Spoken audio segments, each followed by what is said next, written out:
आज सौभाग्यर कथा ये जो संवाद साहित्य घर जे प्रतिष्ठाता सम्मानीय सौम्यरंजन पट्टनायक आज ये साहित्य उत्सव जोग समग्र ओडिशा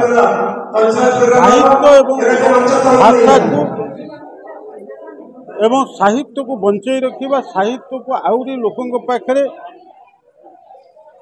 अधिक प्रसारित करने जो चेष्टा तांकर अच्छी 314 ब्लॉक रे प्रति जगार ये संवाद साहित्य घर माध्यम विभिन्न साहित्य उत्सव अनुष्ठित होती।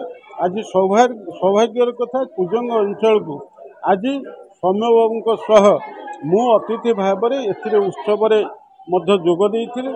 आमर एठिकार कुजंग अंचल जो साहित्यिक बंधु माने विभिन्न अनुष्ठान जरिया आगुरी से कार्यक्रम करिथांती। आज संवाद साहित्य घर माध्यम ये कुजंग अंचल समस्त सबु साहित्यिक मान को एकाठी करी ये उत्सव को आयोजन करथिले।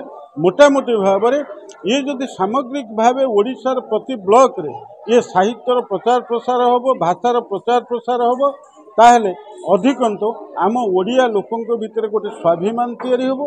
ओडिया लोकंक भितर गोटे विकासर वास्तवता एठी तैयारी होबार एक प्रमुख भूमिका अंततः ये संवाद साहित्य घर कार्यक्रम हाथ को नहीं। तेणु से अवसर आज ये उत्सव आज सबु साहित्यिक बंधु माने जोग दे ये उत्सव को सफल करैछंती। अधिकंतु आमर सौम्य बाबू एथिरे उपस्थित रहितबा कारणरू कुजंगवासी तरफ आमे तांको स्वागत जनाऊँ एवं तांको उपस्थिति एवं तांकर वक्तव्य माध्यम ये अंचल साहित्यिक मानक भितर कुजंग अंचलवासी भितर गोटे नुआ उत्साह ओडिया भाषा एवं साहित्य प्रति सृष्टि। मो पीताम्बर तरई कुजंग संवाद साहित्य घर सभापति। आज संवाद साहित्य घर 11तम वार्षिक उत्सव कुजंग ठारे पालन होइछि। एथिरे राज्य सभापति सौम्यरंजन पट्टनायक जोग देइथिले। स्थानीय सांसद विभूतरे वक्तव्य रखिते। तेज सारमर्म थिला भाषा साधारण लोक मान भाषा हवा दरकार।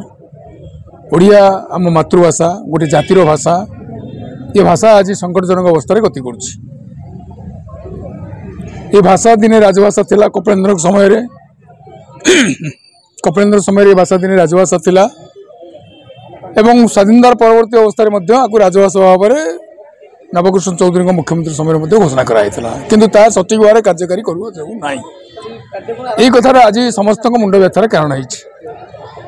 सरकार को दोष देले हम ना साधारण लोक किसी गुरुत्व रही आवश्यकता अच्छी।